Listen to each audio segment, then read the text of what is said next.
اعوذ باللہ من الشیطان الرجیم بسم اللہ الرحمن الرحیم ضربت علیہم الذلۃ اینما ثقفوا الا بحبل من اللہ وحبل من الناس وباءوا بغضب من اللہ وضربت علیہم المسکنہ ذلك بأنهم كانوا يكفرون بآيات الله ويقتلون الأنبياء بغير حق ذلك بما عصوا وكانوا يعتدون۔ ان کو ہر جگہ ذلت کی مار پڑی الا یہ کہ اللہ تعالیٰ کی یا لوگوں کی پناہ میں ہو۔ یہ غضب الہی کے مستحق ہو گئے اور ان پر فقیری ڈال دی گئی، یہ اس لیے کہ یہ لوگ اللہ تعالیٰ کی آیتوں سے کفر کرتے تھے اور بے وجہ انبیاء کو قتل کرتے تھے۔ یہ بدلہ ہے ان کی نافرمانیوں اور زیادتیوں کا۔ یہودیوں پر جو ذلت اور مسکنت غضب الہی کے نتیجے میں مسلط کی گئی، اس سے وقتی طور پر بچاؤ کی دو صورتیں بیان کی گئی ہیں۔ ایک یہ کہ وہ اللہ کی پناہ میں آ جائیں، یعنی اسلام قبول کر لیں یا اسلامی مملکت میں جزیہ دے کر ذمی کی حیثیت سے رہنا قبول کر لیں۔ دوسری صورت یہ ہے کہ لوگوں کی پناہ ان کو حاصل ہو۔ یہ ان کے کرتوت ہیں جن کی پاداش میں ان پر ذلت مسلط کی گئی۔ لیسوا سواء من اہل الکتاب امۃ قائمۃ یتلون آیات اللہ آناء اللیل وہم یسجدون۔ یہ سارے کے سارے یکساں نہیں، بلکہ ان اہل کتاب میں ایک جماعت حق پر قائم رہنے والی بھی ہے، جو راتوں کے وقت بھی کلام اللہ کی تلاوت کرتے ہیں اور سجدے بھی کرتے ہیں۔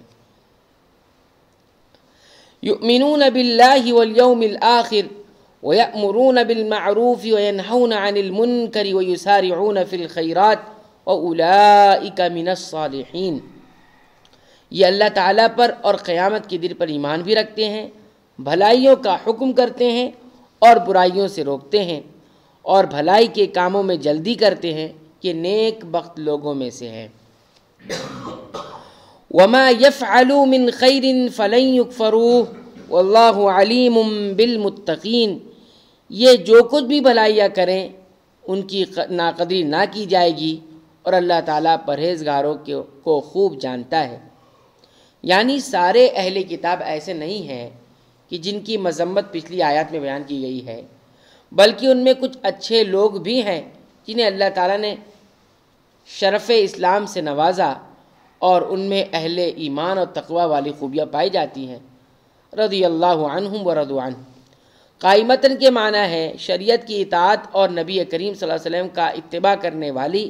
یسجدون کا مطلب رات کو قیام کرتے ہیں، یعنی تہجد پڑھتے اور نمازوں میں تلاوت کرتے ہیں۔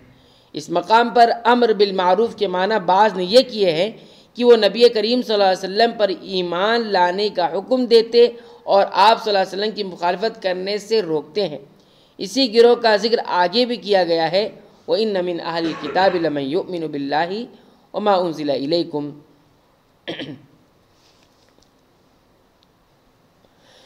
إِنَّ الَّذِينَ كَفَرُوا لَن تُغْنِيَ عَنْهُمْ أَمْوَالُهُمْ وَلَا أَوْلَادُهُمْ مِنَ اللَّهِ شَيْئًا وَأُولَئِكَ أَصْحَابُ النَّارِ هُمْ فِيهَا خَالِدُونَ۔ کافروں کو ان کے مال اور ان کی اولاد اللہ کے ہاں کچھ کام نہ آئیں گے، یہ جہنمی ہیں جو ہمیشہ اس میں پڑے رہیں گے۔ مثل ما ينفقون في هذه الحياة الدنيا كمثل ريح فيها صر أصابت حرث قوم ظلموا أنفسهم فأهلكت وما ظلمهم الله ولكن أنفسهم يظلمون۔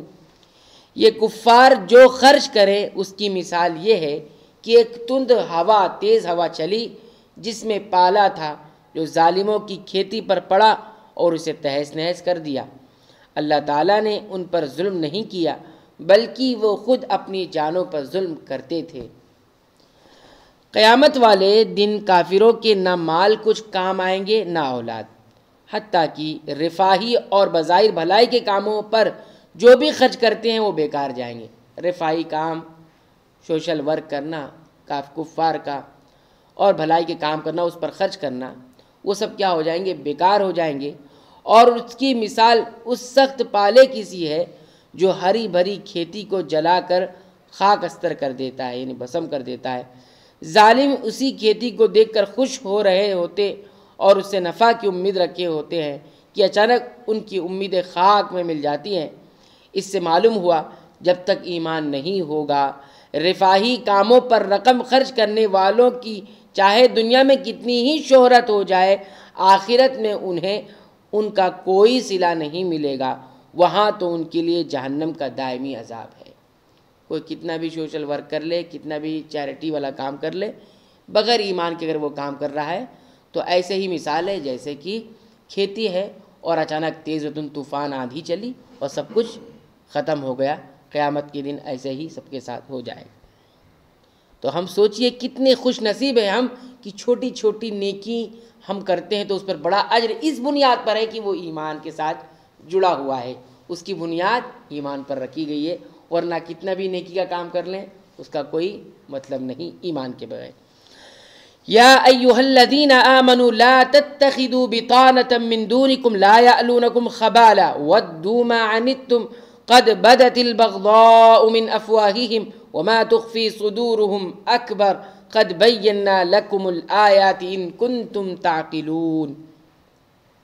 اے ایمان والو، تم اپنا دلی دوست ایمان والوں کے سوا کسی اور کو نہ بناؤ۔ تم تو نہیں دیکھتے کہ دوسرے لوگ تمہاری تباہی میں کوئی کسر اٹھا نہیں رکھتے، وہ چاہتے ہیں کہ تم دکھ میں پڑو، ان کی عداوت تو خود ان کی زبان سے بھی ظاہر ہو چکی ہے، اور جو ان کے سینوں میں پوشیدہ ہے وہ بہت زیادہ ہے۔ ہم نے تمہارے لیے آیتیں بیان کر دیں۔ یہ مضمون پہلے بھی گزر چکا، یہاں اس کی اہمیت کے پیش نظر پھر دہرایا جا رہا ہے۔ بطانتہ دلی دوستی اور رازدار کو کہا جاتا ہے۔ کافر اور مشرک مسلمانوں کے بارے میں جو جذبات اور عزائم رکھتے ہیں، ان میں سے جن کا وہ اظہار کرتے اور جنہیں اپنے سینوں میں مخفی رکھتے ہیں، اللہ تعالیٰ نے ان سب کی نشاندہی فرما دی ہے۔ یہ اور اس قسم کی دیگر آیت کے پیش نظر ہی علماء فقہ نے تحریر کیا ہے کہ ایک اسلامی مملکت میں غیر مسلموں کو کلیدی مناصب پر فائز کرنا جائز نہیں ہے۔ مین عہدہ اسلامی حکومت میں کافروں کو نہیں دیا جائے گا۔ اور اسی طرح روایت کیا گیا حضرت ابو موسیٰ اشعری رضی اللہ عنہ نے ایک غیر مسلم کو کاتب یعنی سیکریٹری رکھ لیا تھا۔ ایک غیر مسلم کو اپنے یہاں کیا رکھ لیا؟ سیکریٹری رکھ لیا۔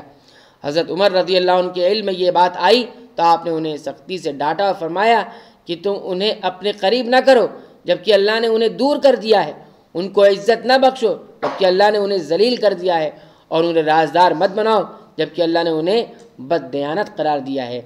حضرت عمر رضی اللہ تعالیٰ عنہ اسی آیت سے استدلال کرتے ہوئے یہ ارشاد فرمایا۔ امام قرطبی فرماتے ہیں کہ اس زمانے میں اہل کتاب کو سیکریٹری اور امین بنانے کی وجہ سے احوال بدل گئے ہیں۔ اس وجہ سے غبی لوگ سردار اور امراء بن گئے۔ بدقسمتی سے آج کے اسلامی ممالک میں بھی قرآن کریم کے اس نہایت اہم حکم کو اہمیت نہیں دی جا رہی ہے، اور اس کے برعکس غیر مسلم بڑے بڑے اہم عہدوں اور کلیدی مناصب پر فائز ہیں، جس کے نقصانات واضح ہیں۔ اگر اسلامی ممالک اپنی داخلی اور خارجی دونوں پالیسیوں میں اس حکم کی رعایت کریں تو یقیناً بہت سے مفاسد اور نقصانات سے محفوظ رہ سکتے ہیں۔ لا یعلون یعنی کوتاہی اور کمی نہیں کریں گے۔ خبالہ کے معنی فساد اور ہلاکت کے ہیں۔ معنی تم جس سے تم مشقت و تکلیف پڑو، عنت بمعنی مشقہ۔ اللہ تعالیٰ سے دعا ہے کہ رب العالمین ان آیات کریمہ میں جو باتیں بیان فرمائی گئی ہیں، جو تعلیمات اور جو پیغامات دیے گئے، رب العالمین تمام باتوں اور تعلیمات پر ہمیں غور کرنے کی توفیق عنایت فرما، اس کے مطابق اپنے ایمان عقیدے کی اصلاح کی توفیق عنایت فرما۔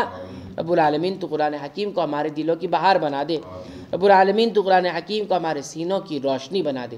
رب العالمین تو قرآن حکیم کو ہمارے تمام غموں اور پریشانیوں کا علاج بنا دے۔ آمین۔ وآخر دعوانا الحمدللہ رب العالمین۔